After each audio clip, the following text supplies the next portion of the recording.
Pues primero buenas tardes a todos otra vez, algunos que no estaban anoche, algunos que sí estaban, pero pues una bendición ver muchos rostros que andan por acá y de verdad es una bendición poder estar en Colima. La verdad me ha agradado el clima, a mí me encanta la lluvia, entonces pues esperemos que se espera después del mensaje, ¿verdad? Pero ya si quiere llegar después, pues que venga con toda confianza.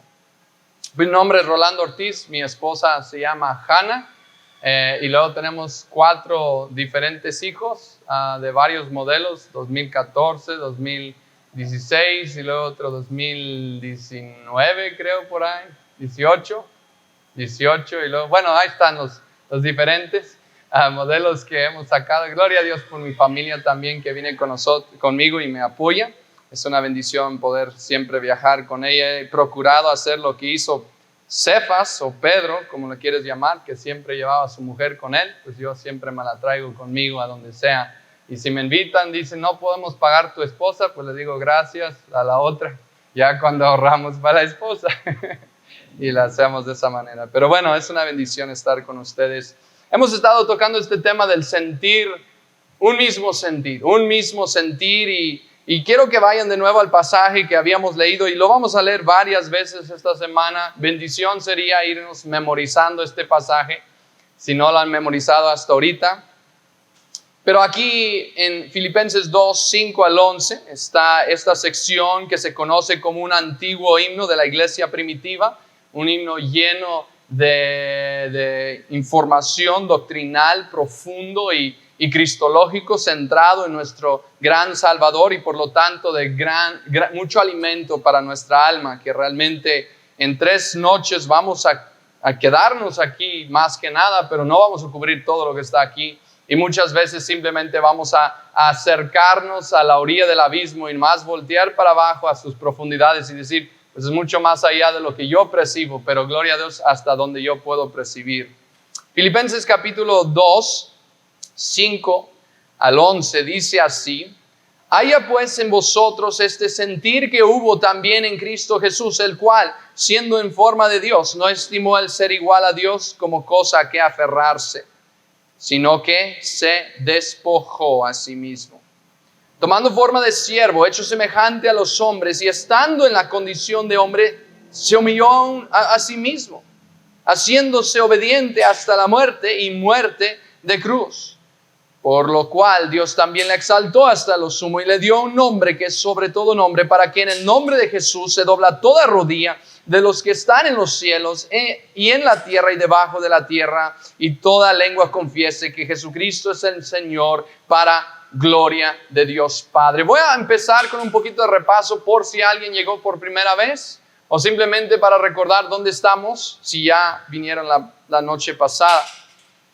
Lo que hemos visto es qué es el sentir de Cristo. No se trata de que todos pensemos igual conforme a un cierto hermano que vive en algún lugar y tiene fama entre los cristianos. No, se trata de un mismo sentir en Cristo. Se trata de que todos pensemos como Él. Y lo triste es que naturalmente tenemos un mismo sentir. El problema es el sentir del egoísmo. Yo siento que soy más importante que tú y tú piensas que eres más importante que yo. Yo siento que tengo las mejores ideas, tú piensas que tienes las mejores ideas. Y ese no es el sentir de Cristo, ese es el sentir errado. Y este pasaje invita a la iglesia de Filipenses a ir a eso. Y cuando hablamos del sentir de Cristo, espero que fue claro ayer para los que estuvieron, estamos hablando no que Jesús se despojó de sus habilidades, que dejó de ser, ya era como 50% Dios y 50% hombre, para que más o menos fuera una fusión híbrida de un ser humano. No, Él era 100% Dios, 100% humano. Lo que despojó por un tiempo era su honra, su gloria de estar en la presencia de Dios, siendo alabado, santo, santo, santo, mientras los ángeles lo adoraban. Eso es lo que estamos viendo, un cambio de estatus, por decirlo así, de ser sublime a ser siervo. También dijimos que Filipenses 2 es como un centro, como el corazón de Filipenses en cuanto a toda su enseñanza. Pablo normalmente empieza en el primer capítulo y recorre a través de sus epístolas dando muchísima doctrina y por ahí a medias, Romanos, por ejemplo, 12, ¡pum!, de repente es práctico. O Efesios hace lo mismo, de repente a medias de la carta se hace práctico. En este caso yo veo la doctrina en que está basado todo lo práctico en el capítulo 2 de esta carta. Y es muy importante porque todo lo que enseña la iglesia de Filipenses está centrado en esto. No sale de la nada. Vamos a ser unidos, hermanos, gloria a Dios, qué bueno, pero no hay nada que podemos usar como base para eso y no va a durar mucho. Y él aquí tiene una base sólida. Todo lo que Pablo ejemplifica, todo lo que anima en esta carta, todo lo que exhorta está conectado con Jesús y lo que Jesús había hecho y lo que Jesús va a hacer en nosotros. Ayer recorrimos toda la carta viendo, bueno, no toda la carta, pero cada capítulo viendo el sentir y vimos cómo Jesús puede transformar nuestra forma de interactuar como una iglesia. Y puedes aplicarlo también a otras áreas, pero conforme nosotros vamos aprendiendo ese mismo sentir, encontramos gozo. Gozo es un tema que muchos ven aquí y porque ese es el resultado de captar esto. Unidad es un resultado de captar esto. En nuestro matrimonio, en nuestra iglesia, en nuestra familia, se convertiría en un lugar de unidad y gozo si nosotros reflejamos el Salvador en este aspecto. Hoy lo que vamos a simplemente ver un poquito más de este sentir. La otra era como que humildad, ¿no? La semana pasada nos centramos en eso y humildad es una de esas cosas que el día que piensas que lo tienes, el día que lo perdiste, ¿verdad? Es una de esas cosas que se disfrace de mil maneras. Cuando tú por fin dices, ya no soy orgulloso, es porque ya se disfrazó de otra manera y se presenta de otra manera. Pero esa humildad también va a producir algo exterior. No estamos hablando de un sentir interno que ahí se queda. Ese no es un sentir muy profundo que digamos. Un sentir que afecta toda nuestra vida. Un sentir que debería afectar todo lo que hacemos. Un sentir que debe producir un actuar. La segunda característica, por lo tanto, del sentir de Jesús es el servicio. El servicio que existe. Si nuestro sentir es la de Jesús, nuestra vida también no será uno de querer que todos nos sirvan, sino de servir a otros. Este sentir cambiaría radicalmente nuestra vida. No puedo enfatizar cuánto podría cambiar en nuestra vida, pero sí te puedo decir que si pedimos a Dios por su gracia para empezar a entenderlo primero hoy y luego empezar a practicarlo, entonces tenemos esperanza de ver ese cambio en nuestras iglesias también. Vamos a orar. Señor, te pido por favor que tú mantengas la lluvia lejana, Señor, que si viene, Señor, que tú sabes que necesitamos a veces reflexionar y esperar. Dios, tu palabra dice que seamos quietos a veces en tu presencia. Y si eso es el caso, pues Dios, nosotros confiamos en ti. Pido, Dios, que esta enseñanza sea para tu honra y gloria, para que nosotros podamos aprender a imitar más al Salvador. Dios, que el mensaje sea lo que tú quieres que se escuche. Nada más ni nada menos, Señor, de lo que tú quieres para nosotros sea retenido. Te lo pido todo en el nombre de Cristo Jesús. Amén. Ustedes, pastor, tú me dices cuando ya no se oye. O alguien allá atrás dice, levanta la mano y nomás haz una señal y yo me detengo. Si no, aquí predico yo solo y pues las pedradas me caen de todos modos. Vamos a ver entonces el sentir de Cristo y vamos a empezar en el primer punto. El sentir de Jesús nos lleva a ser siervo. Nos lleva a ser siervo, como lo llevó a él a ser siervo. Dice Filipenses 2:5, haya pues en vosotros este sentir que hubo también en Cristo Jesús, el cual siendo en forma de Dios, no estimó el ser igual a Dios como cosa a que aferrarse, sino que se despojó de sí mismo, tomando forma de siervo, hecho semejante a los hombres, y estando en condición de hombre, se humilló a sí mismo, haciéndose obediente hasta la muerte y muerte de la cruz. Dice, tomando forma de siervo. Y luego dice, haciéndose obediente. Un aspecto que toqué solamente superficialmente el otro día es el hecho de que él asume el trabajo de un siervo. de forma de Dios a forma de siervo es algo realmente impresionante. Cuando Juan habla de Jesús, dice que vimos su gloria y gloria del unigénito del Padre, pero él no estaba hablando de que Jesús vino a pantallar su omnipotencia. Estaba viendo la gloria de un Dios que mostró humildad. Y eso es algo glorioso. Un Dios que muestra su humildad.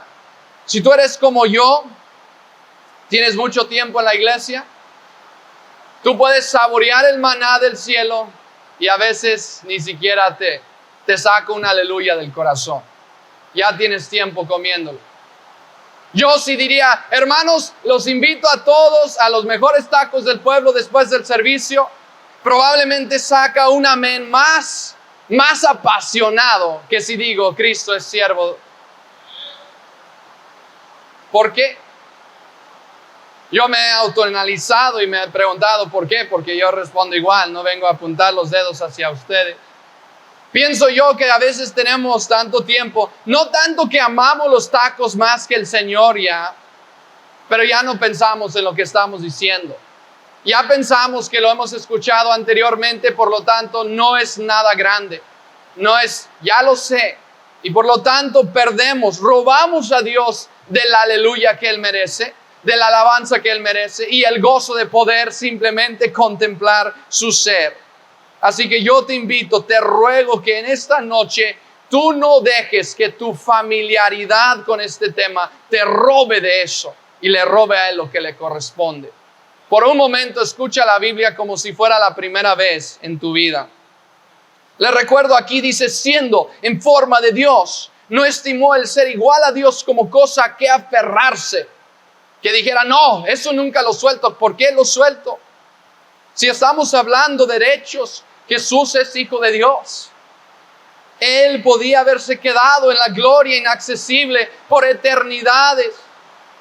Y nunca hubiera nadie que podría haber dicho, tú deberías hacer esto, tú deberías hacer aquello. Nadie le puede exigir nada a Jesús.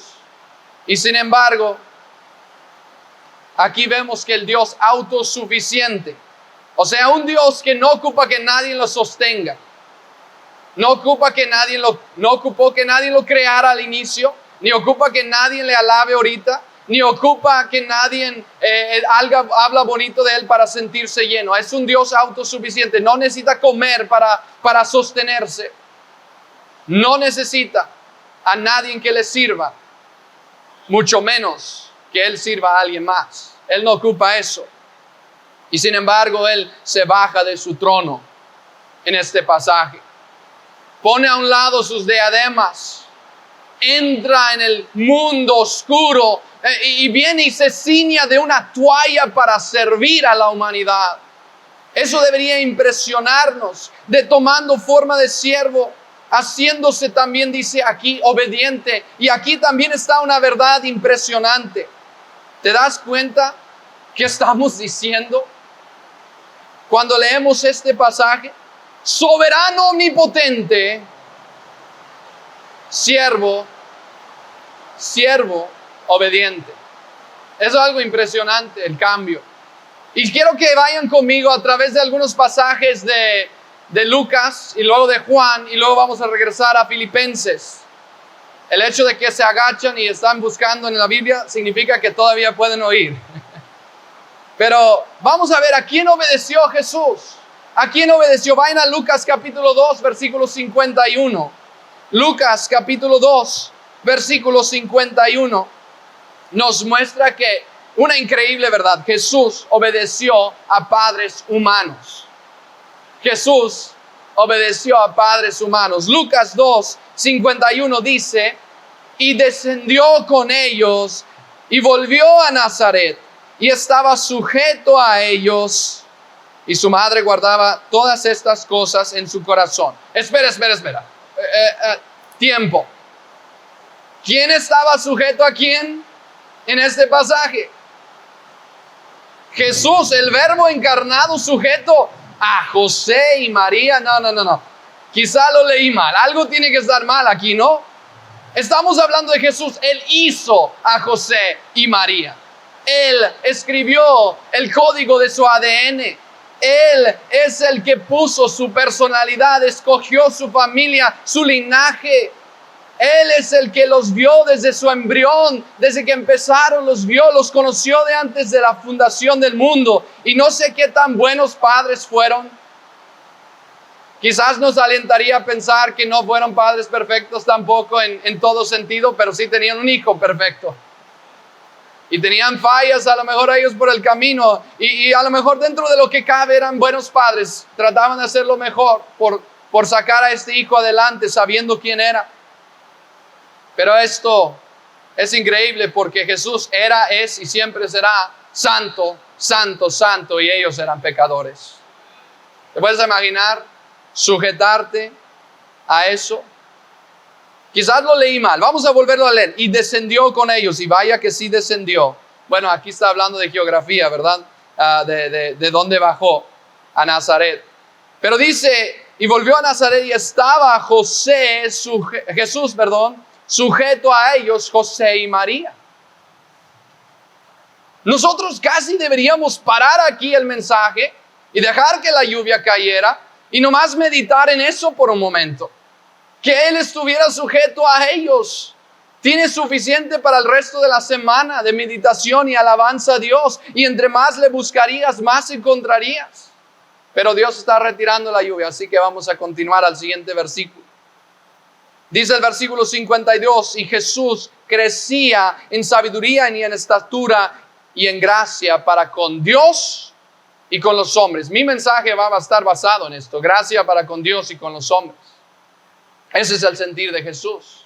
Quiero decir solamente dos cosas. Esa parte de despojarse que hemos estado tratando era parte de su ser 100% humano, que Él hace estas cosas aquí escritas. O sea, esto significa que Jesús tuvo que desarrollarse como todo otro niño, con excepción de que nunca pecó. ¿Ok? No salió Jesús del vientre de su madre diciendo, de cierto, ya llegué. No. Tuvo que aprender a hablar. Tuvo que aprender a gatear. Tuvo que aprender a caminar. Tuvo que aprender incluso a obedecer. La palabra de Dios lo dice y lo veremos quizás mañana. Pero en un sentido, José no nomás le podía decir a Jesús, humanamente hablando, ve y haz un banquito, y Jesús hacía el banco más increíble que el mundo jamás había visto.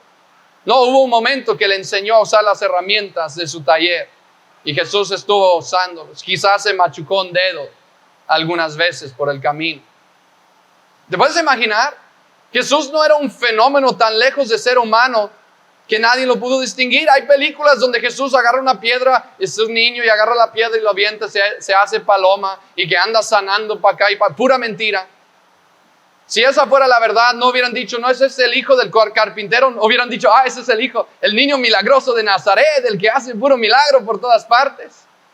No, se conocía por ser el hijo de un carpintero, por ser un carpintero él mismo. Eso era su desarrollo, crecía, dice aquí, en sabiduría y en estatura. Eso es increíble. Pero también hay otra cosa que quiero que veamos. Eso es que creció en gracia para con Dios y para con los hombres. Eso significa que él no tuvo la reputación de ser un hijo que hacía lo que le daba la gana. Yo soy el hijo de Dios, mamá, no me digas que saca la basura. Yo soy el hijo de Dios, a mí no me manda nadie. Yo vengo a hacer los negocios de mi padre y quítanse para allá. ¿Ok? No era conocido por ser un niño que se rebelaba, crecía y se conocía como, mira, ese es Jesús, es bien obediente, qué increíble hijo. Ahora hubo un detalle incluso en este mismo pasaje y no me voy a meter en ese detalle. Pero quiero que noten eso. Fue obediente y fue conocido por ser obediente a sus padres. Y en un momento más voy a hablar del lado de con Dios. ¿Por qué no nomás brincó Jesús ese paso? ¿Nunca te has preguntado? ¿Por qué no nomás descendió de las nubes con todos sus ángeles resplandeciendo como el sol y entrara y empezara su ministerio y lo hiciera así? Pues dices, es que hay profecías. ¿Quién escribió las profecías? Pues Dios. ¿Por qué escribió las profecías? Tienes que llegar a regresar para atrás hasta el punto que dices, Dios escogió que así fuera. Ese era su sentir. Él podía haber evitado tener que sujetarse a padres humanos, pero su sentir no fue eso. Segundo, no solo eso, Jesús obedeció la ley humana. La ley humana. No voy a ir al texto, quiero que queden aquí de hecho, porque vamos a ver un texto más. Pero ustedes saben que Jesús, cuando fue interrogado por Pilato, y Pilato le dijo, ¿no sabes quién soy yo? ¿Y qué puedo hacer yo? Te puedo soltar o te puedo echar a la muerte. Jesús le dijo, tú no tienes ninguna autoridad que no te fuera dado de arriba. Eso es lo que le dijo. Y en eso descubrimos que Jesús ejerció su autoridad cuando él quería hacerlo, pero no lo hizo en ese caso. Él no estaba ejerciendo la autoridad. Él estaba sujeto a la autoridad. Y la autoridad de su Padre, en un momento vamos a llegar a eso, es el último que quiero ver de estas tres. Pero también hay otra ocasión que vienen con Jesús y dicen, tú tienes que pagar impuestos también, Jesús. ¿Te imaginas? Jesús podía haber dicho, el aire que respiras, amigo, la luz que te alumbra, el agua que tomas, el corazón que palpita dentro de ti es mío. ¿Lo sabías? Tú me deberías pagar tributo a mí, yo no te voy a pagar a ti. Además son un gobierno bien corrupto. Ya si fueran más o menos, a lo mejor sí pago tributos, pero no, ustedes son bien corruptos. No, Jesús se sujetó, hizo lo que tenía que hacer para pagar su impuesto de la manera que era por la ley humana. Yo he escuchado, y perdóname por los golpes, yo he escuchado de patrones no creyentes que se quejan de un trabajador cristiano que no hace lo que se le pide en el trabajo. Yo he escuchado de empleados que son empresarios que no pagan impuestos en sus empresas porque el gobierno es bien corrupto. Yo he escuchado de esposas que no se sujetan a su marido por cualquier razón que sacan. Yo he escuchado de niños que no escuchan a sus padres. He escuchado de todo, pues. Y no es porque se les pidió pecar. Siempre sacan ese argumento. Pero ¿qué si mi esposo me pide hacer como matar a alguien? ¿Qué si mi papá me pide eso? 1 en 10 billones no va a hacer eso. Así que saca eso de tu mente. No es que se les pidió hacer algo que era contrario a Dios, es porque no les gustó lo que se les pidió.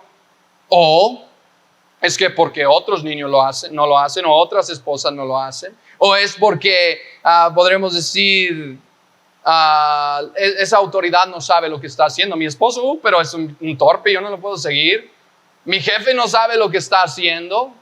No sé cuántas excusas he escuchado de personas diciendo esas cosas, y sin embargo leemos aquí en este pasaje que Jesús no ejerce ninguna de esas cosas. A la luz del sentir de Jesús deberíamos avergonzarnos de cualquier cosa así en nuestra vida, completamente avergonzarnos de ello. Nadie, yo sé hoy en día, nadie quiere estar sujeto a nadie. De hecho, la palabra, a veces yo digo en mi iglesia, les voy a decir una majadería desde el púlpito, se asustan y digo, sujetarte. ¿Verdad? Casi, en nuestra era, casi es una mala palabra. Pero Jesús no hace esto. El Creador se sujetó a autoridades infinitamente abajo de Él. Y nosotros que somos hechos de polvo, no queremos sujetarnos a una persona que Dios nos dijo. La verdad está mal. Nuestro tiempo, el sentir natural siempre ha sido así, supongo que debería decir. Siempre ha sido que no queremos estar bajo alguien, queremos estar arriba. Pero Jesús deja trazado otro camino, otro sentir. Y si somos de Jesús, y si somos seguidores de Él, tenemos que seguir eso también. No podemos divorciarnos de las cosas que no nos gustan en la palabra y solamente amar las cosas que sí nos gustan y practicar esas. Tercero, y a esto he estado progresando, Jesús obedeció a Dios Padre. Eso es algo impresionante. Vayan conmigo a Lucas 2:49. Si todavía están ahí, es fácil de encontrar. Vamos a encontrar que las primeras palabras registradas de Jesús, no las primeras palabras que habló, eso ha de haber sido mami y papi, ¿ok?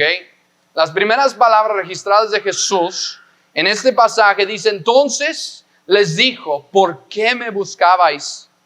¿No sabíais que en los negocios de mi Padre me es necesario estar? Las primeras palabras registradas, y Él está demostrando que tiene un propósito singular. ¿Y qué crees?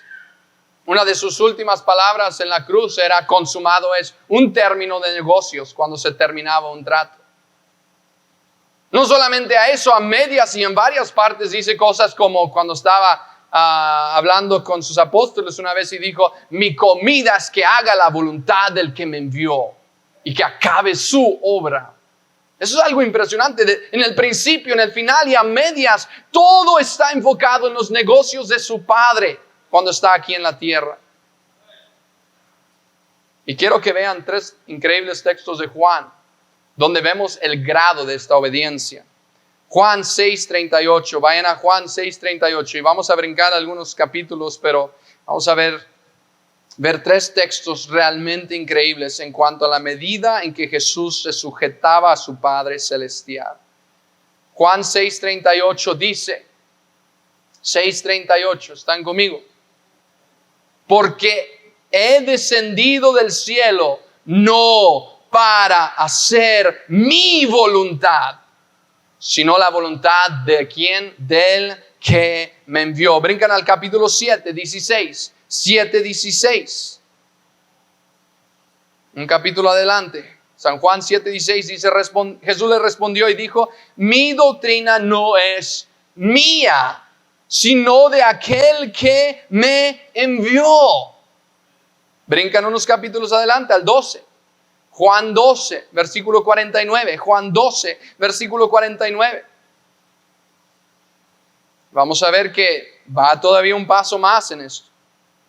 Porque yo no he hablado por mi propia cuenta. El Padre que me envió, Él me dio mandamiento de lo que he de decir y de lo que he de hablar. Versículo 40, 12:50. Y sé que su mandamiento es vida eterna. Así pues, lo que yo hablo, lo hablo como el Padre me lo ha dicho. Juntando estos 3 textos, vea lo que está diciendo Jesús. Sus obras eran las de el Padre. Del Padre, y daba doctrina y era del Padre, y cuando hablaban eran las palabras del Padre y eran dichas a la manera del Padre. Con razón que pudo decir: el que me ha visto a mí ha visto al Padre. Porque todo lo que hacía Él era al propósito conforme a la voluntad del Padre. Algunos se han preguntado teóricamente preguntas que no debemos preguntar quizás, pero han preguntado: ¿qué hubiera pasado si en vez de que Dios Hijo viniera a morir por nosotros, Dios Padre hubiera venido? Ok, primero se confunden los términos, ¿verdad? Padre es mandado por el Hijo. Eso no concordaría con cómo Dios puso las cosas. Pero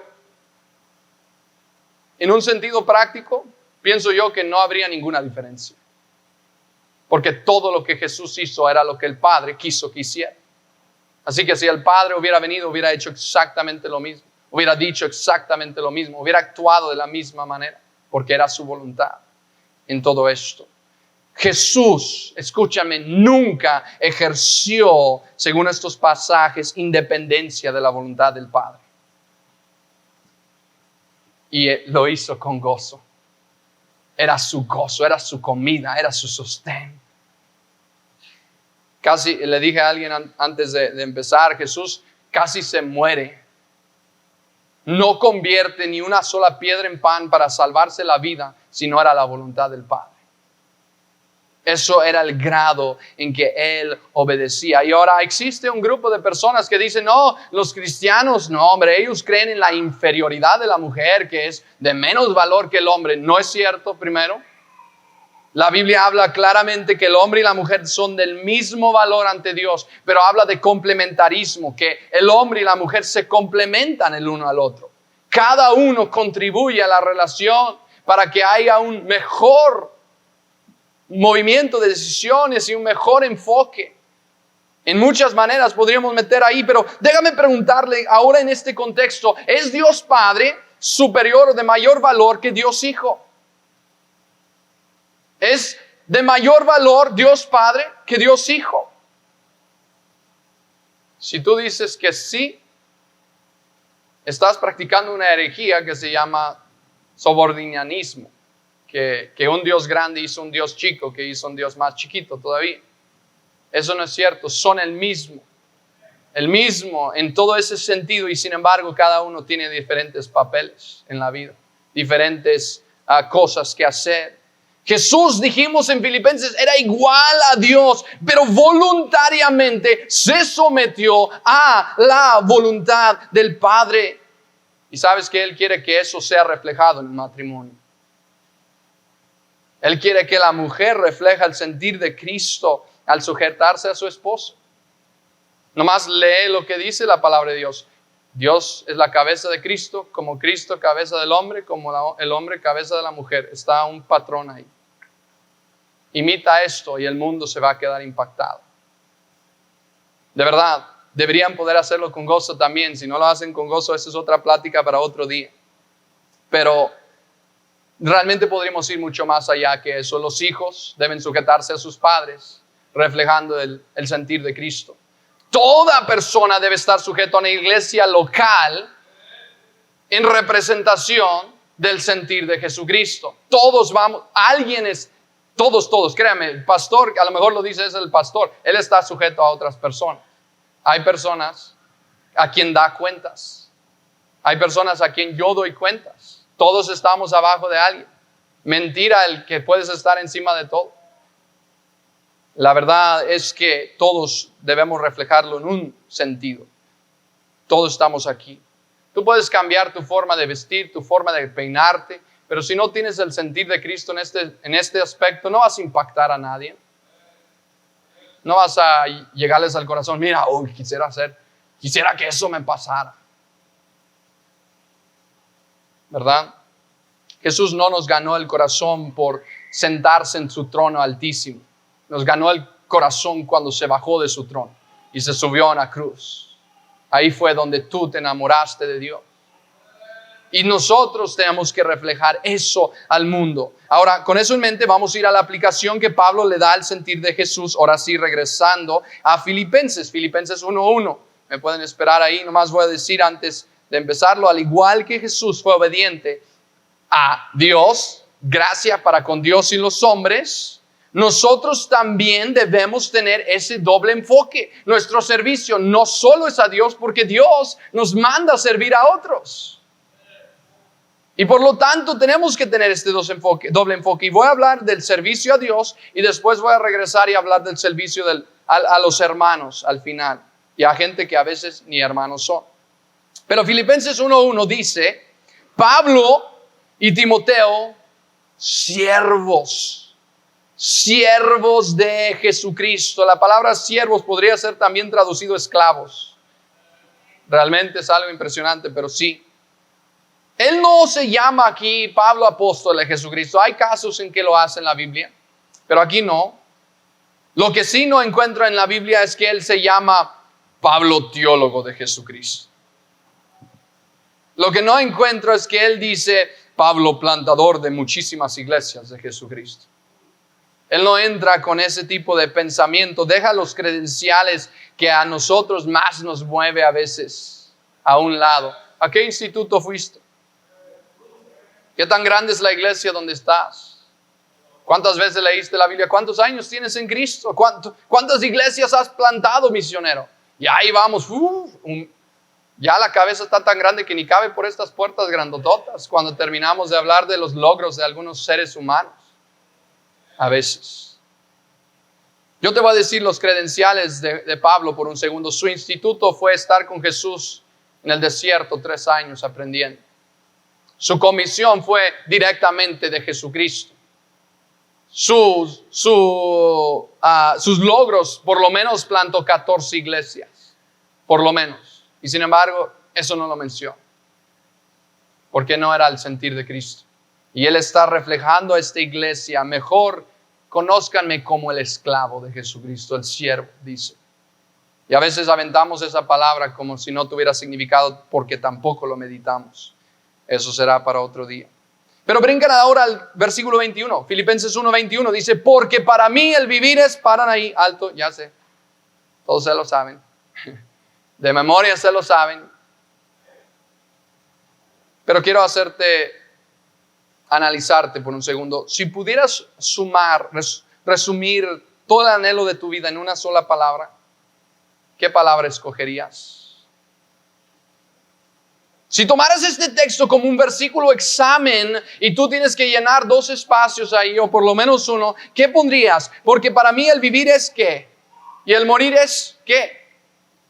¿Para qué dirías? Hay muchas personas en la iglesia que tendrían, si fueran sinceros, que decir, para mí el vivir es el dinero y el morir es ojalá dejar una herencia y esperar que los hijos no se matan por él. Para mí el vivir es placeres y el morir es haberlo disfrutado todo. Para mí el vivir es comodidad y morir es el mínimo sufrimiento posible. Dijo alguien, yo no temo a la muerte, nomás no quiero estar ahí cuando sucede. Porque para mí el vivir es fama y morir es dejar mi marca en este mundo. Y a veces entre cristianos tengo que escribir un libro porque se van a olvidar de mí. Tengo que plantar una iglesia para que se acuerden de mí. Algunas iglesias hasta bancas con nombres traen. Él lo donó y no los juzgo, quién sabe por qué lo pusieron ahí. Pero a veces uno se pregunta. Si pudieras sumar todo el anhelo de tu vida en una sola palabra, ¿qué palabra escogerías? Y tenemos que parar otra vez porque verdaderamente estamos en la iglesia. Todos pensamos, bien espirituales aquí, ¿verdad? Automáticamente la respuesta es espiritual, automáticamente es ortodoxo, es doctrinalmente correcto y todo eso, pero muchas veces no es realmente lo que nos representa.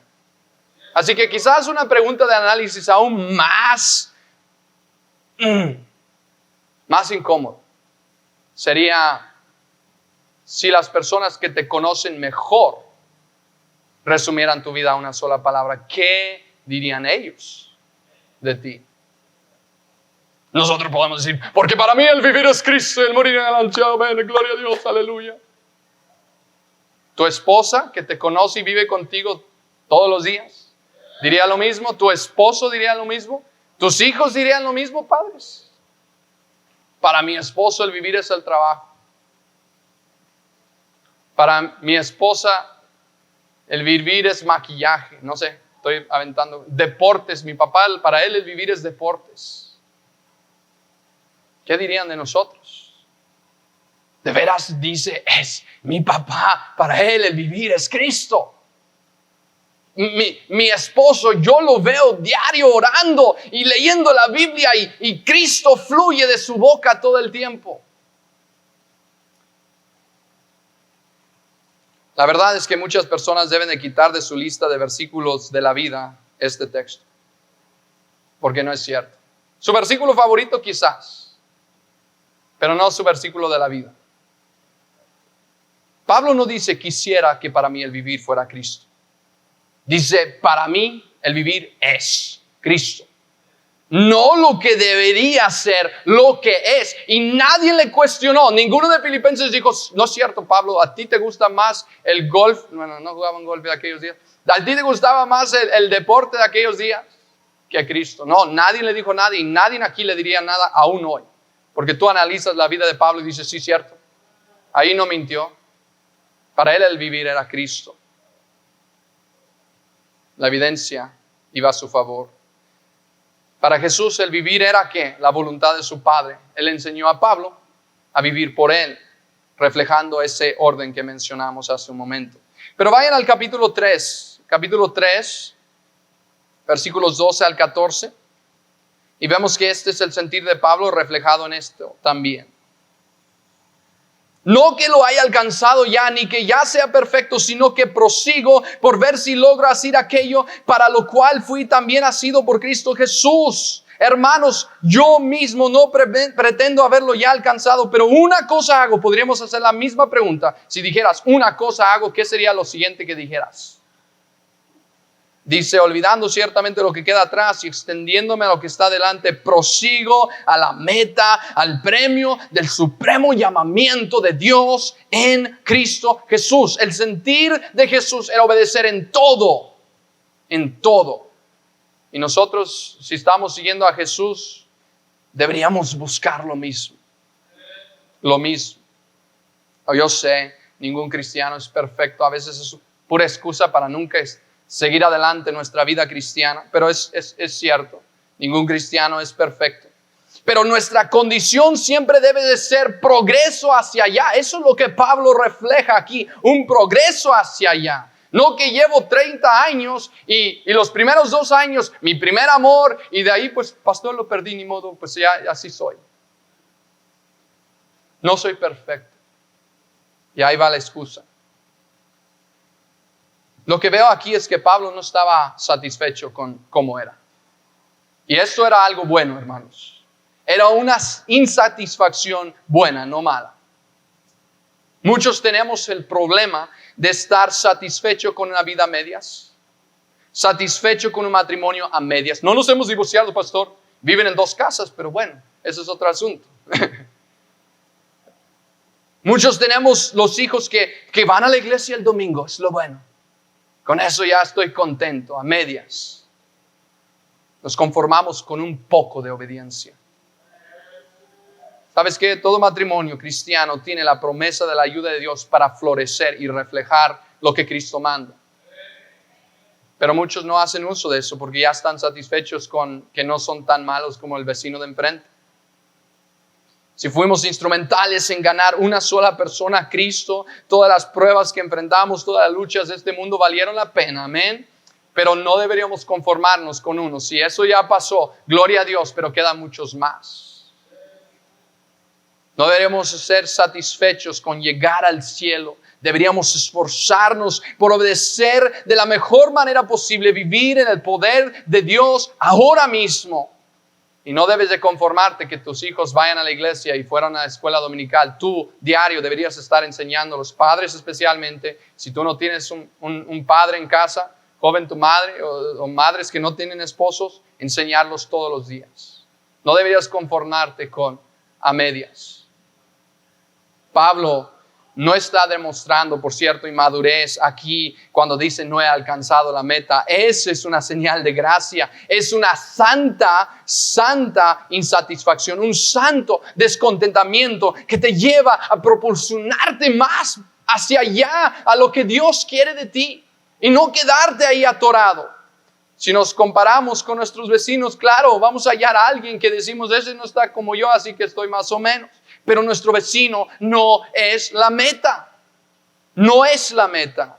Y ese es el problema. La mayoría del mundo estamos tratando de compararnos con gente que consideramos inferiores. Sí, lo increíble de este pasaje es que podemos tirarle la perfección, por cierto, porque el legalismo no te va a traer gozo ni unidad tampoco necesariamente. Pablo dice que tiene gozo y que prosiga una meta y que no lo ha logrado, pero esto no le está quitando el gozo. ¿Por qué? Porque él no está prosiguiendo a la meta porque puede perder su salvación. No está prosiguiendo a la meta porque Dios ya no lo va a querer igual si no lo hace. No, estamos hablando de eso. Estamos tirándole a lo perfecto porque amamos a Dios tanto que no queremos fallarle en nada. Y si no nos importa que estamos fallando en una área es porque ese es el grado que amamos a Dios. Si tú dices, más o menos soy así, ¿con qué es? Bueno, ese es tu amor a Dios. No estamos hablando de legalismo, estamos hablando de porque amas a Dios, sirves a Dios y no te conformas con nada menos que lo mejor. Pablo estaba orando esto en el primer capítulo. Regresan a Filipenses 1, 9 y 10. Vemos que es una oración que él hace por la iglesia. Filipenses 1, 9 dice, y esto pido en oración. ¿Qué? Que vuestro amor abunde aún más y más en ciencia, en todo conocimiento. ¿Para qué, Pablo? Para que aprobéis lo mejor, a fin de que seáis sinceros y irreprensibles para el día de Cristo, llenos de fruto de justicia que son por medio de Jesucristo para gloria y alabanza de Dios. Aquí Pablo ora por ellos y está orando exactamente lo mismo que dijo en el capítulo 3. Si tú te fijas, él sabe que el cristiano, para hacer lo mejor para Dios en esta vida, tiene que discernir entre lo bueno y lo malo, lo correcto y lo incorrecto. Hay cristianos que ni eso pueden hacer, tristemente. Pero Él va a un paso más que eso. Él no dice, no nomás disciernes entre lo bueno, lo malo, perdón, y lo bueno. Discierne entre lo malo, lo bueno y lo mejor. Que aprobéis lo mejor, dice. Lo mejor. La razón por qué esto es tan importante es que muchos cristianos desafortunadamente nos envolvemos en cosas secundarias y nos olvidamos de lo primario. Lo mejor, dice Pablo, lo mejor, para que seáis sinceros y irreprensibles aquel día. Que no perdiste tu tiempo haciendo cosas que realmente no tenían valor. Pero no es pecado esto, pastor. Bueno, cierto, no puedo mostrarte un versículo que diga que es pecado, pero ¿no hay algo mejor que puedes hacer con tu tiempo? Lo mejor. Lo mejor. Muchos de los cristianos, lo que hacemos, debería decir también, ¿cuántas cosas valen para la eternidad? Y no estoy diciendo deja tu trabajo, al menos que Dios te pide que lo hagas. Porque a veces ahí es donde exactamente tienes que aprobar lo mejor, en tu trabajo. A veces Dios te está mostrando ahí. Pero el sentir de Cristo no se conforma con, está bien, pastor, lo que estoy haciendo. Dice, pastor, ¿cómo puedo aún mejorar esto? Y en oración, Dios, ¿cómo puedo mejorar esto? Para hacerlo mejor. Pablo no solo quiere imitar el servicio de Cristo, no solamente ora por eso, pero vamos a dar una vuelta rápida a Filipenses y ver que él manda esto por lo menos 3 veces. Filipenses 1:27, aquí cerquitas, dice solamente que os comportéis como es digno del Evangelio. ¿Qué tan digno es el Evangelio para ti? ¿Cuánto valor tiene? Ahí vas a descubrir cuánto amas a Cristo. Lo que haces refleja en eso. Brincan al capítulo 2, versículo 12. Por tanto, amados míos, 2:12, como siempre habéis obedecido, no como en mi presencia solamente, sino mucho más ahora en mi ausencia, ocupaos ¿en qué? En vuestra salvación con temor y temblor. No me voy a meter en todos los detallitos de ese texto, pero está mandando lo mismo. 4:5, Filipenses 4:5 dice, vuestra gentileza sea conocido de todos los hombres, todos. Muchos ni saben que eres cristiano, ¿verdad? Aquí dice que tu gentileza sea conocido de todos los hombres. El Señor está cerca. Y regresan al capítulo 3. Brinqué esto, pero quería regresar también a Filipenses 3:17. Pablo dice, después que habla de esa una cosa que él quiere hacer, ¿verdad? Dice, hermanos, sed imitadores de mí y mirad a los que así se conducen según el ejemplo. Él menciona a Timoteo, Epafrodito también como ejemplos de esto. Pero a los que tienen este ejemplo que tenéis en nosotros. ¿Sabes qué? Los pastores no tenemos la paciencia de Dios a veces. Y yo ya me harté de escuchar a cristianos decir, ser imitadores de mí. Oh, pues solamente Pablo podía haber dicho eso. Yo no me atrevería a decirlo. Tienes razón, si tienes ese sentir, nadie no jamás lo va a decir. Pero no es exactamente lo que está diciendo. Cuando dice sed imitadores de mí, implica que tú también un día imitas hasta el punto que tú puedes decir lo mismo a otro. Ser imitador de mí como yo de Cristo.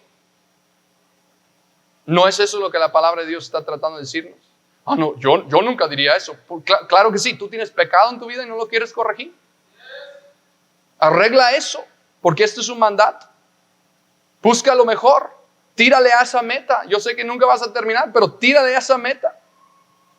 Y yo sé que también podríamos decir, en nuestra fuerza no puedo, pastor, cierto. Pablo ya ha dicho, despuésito de decirlo de ocúpate en tu salvación, con temor y temblor, él dice, porque Dios es el que produce tanto el querer como el hacer para su buena voluntad. De ahí viene la fuerza.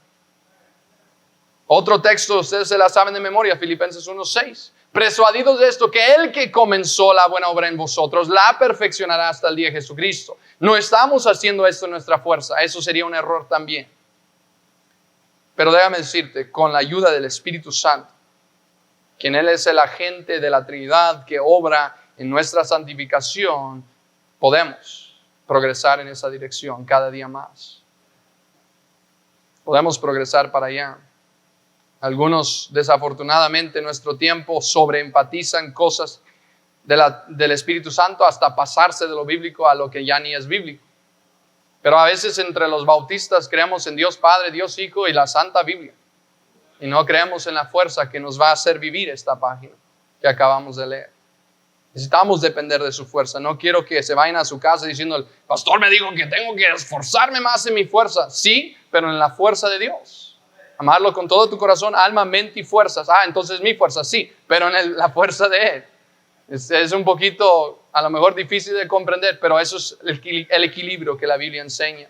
Jesús prosiguió a la perfección y lo logró. Pablo, su seguidor, prosiguió a la perfección y no lo logró. Lo dice en esta carta, todavía no llego. Y le dolió porque vamos también a Romanos y él dice, lo que hago no lo entiendo, pues no hago lo que quiero, sino lo que odio, eso hago. Yo escuché una vez un psicólogo decir, es que Pablo tenía una adicción muy fuerte y que sabe qué, y eso no es el punto del pasaje. Estamos viendo un hombre tan maduro que tú no lo hubieras podido hallar qué era esa falla. Pero él lo sabía y lo odiaba cada vez que sucedía. ¿Por qué? Porque su meta no era ser más o menos buen apóstol. Su meta era ser perfecto y entre más te acercas a Dios y ves su santidad, más pequeño te vas a sentir en un sentido, más lejos te vas a sentir de la meta. Así que es madurez decir, lo que hago no lo entiendo, pues no hago lo que quiero, sino lo que aborrezco, eso hago. Pero él terminó yendo al lugar correcto, gracias a Dios por el Señor Jesucristo, ¿verdad? Él sabía de dónde venía su fuerza, su salvación, pero le dolía. Y a un cristiano le duele cuando no está progresando. Gozo es el punto de Filipenses y sin embargo no hay mucho gozo en las iglesias. Me pregunto por qué.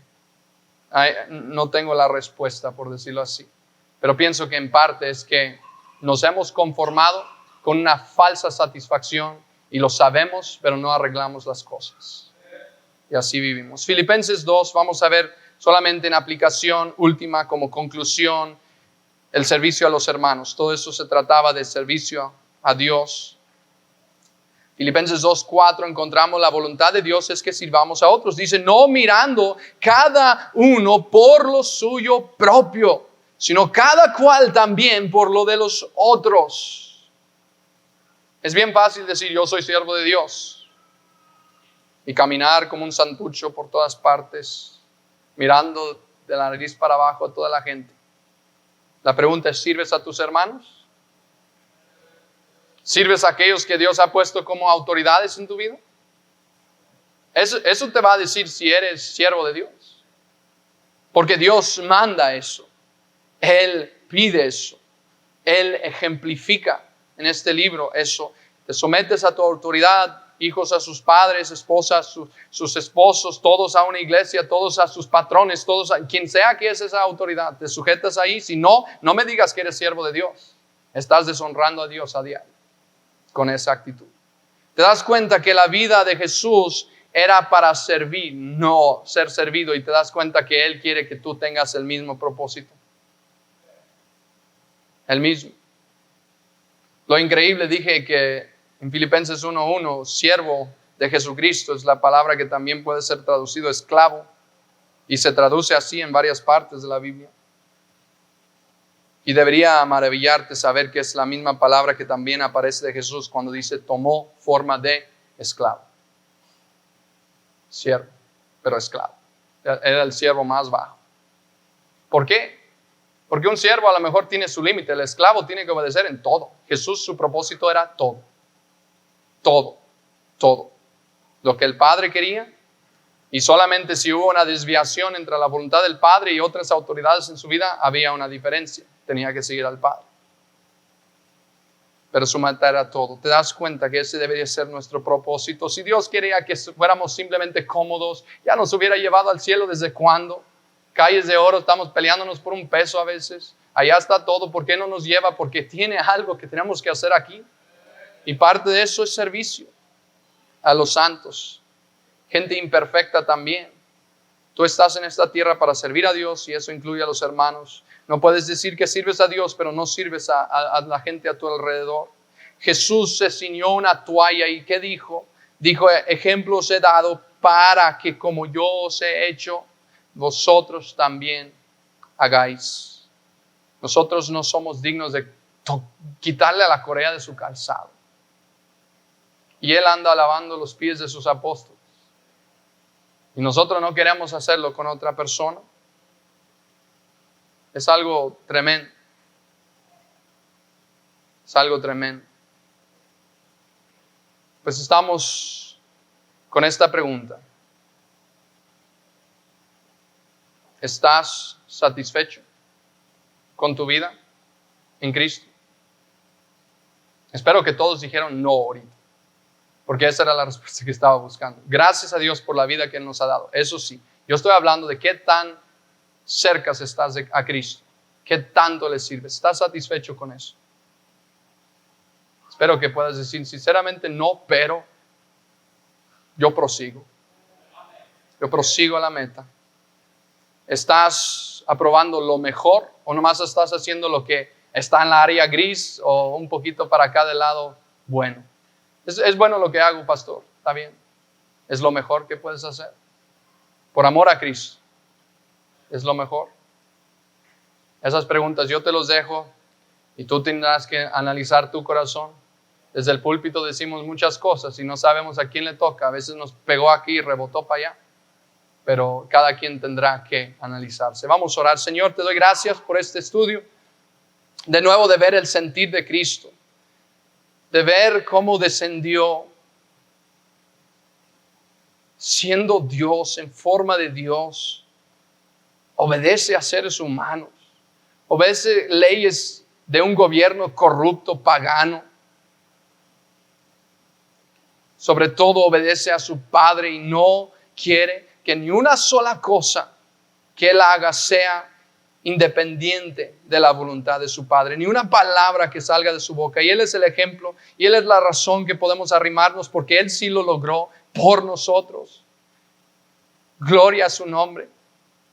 Porque ahora nosotros nos acercamos a un sacerdote, sumo sacerdote que entiende lo que estamos luchando y triunfó por nosotros. No estamos parados en nuestra justicia como Pablo ya había dicho del sentir de Cristo. Nos gloriamos en Cristo solamente. Queremos que nuestras justicias solamente sean en Él, pero ese no lo tomamos como excusa para pecar, sino un motivo para proceder hacia algo mejor. Dios, yo te pido por favor que nos ayudes a analizar nuestro corazón esta semana. A de veras, sinceramente, por más que duele, preguntarnos si de veras estamos aprobando lo mejor. Si de veras el vivir nuestro es Cristo. Si de veras estamos insatisfechos con nuestro caminar con Dios. Y Dios rompe nuestro corazón y si es necesario. Pero luego levántanos, Señor, y ayúdanos a empezar. Siguiendo el sentir que hubo en Cristo. Gracias, Señor, por ello. En el nombre de Cristo Jesús. Amén.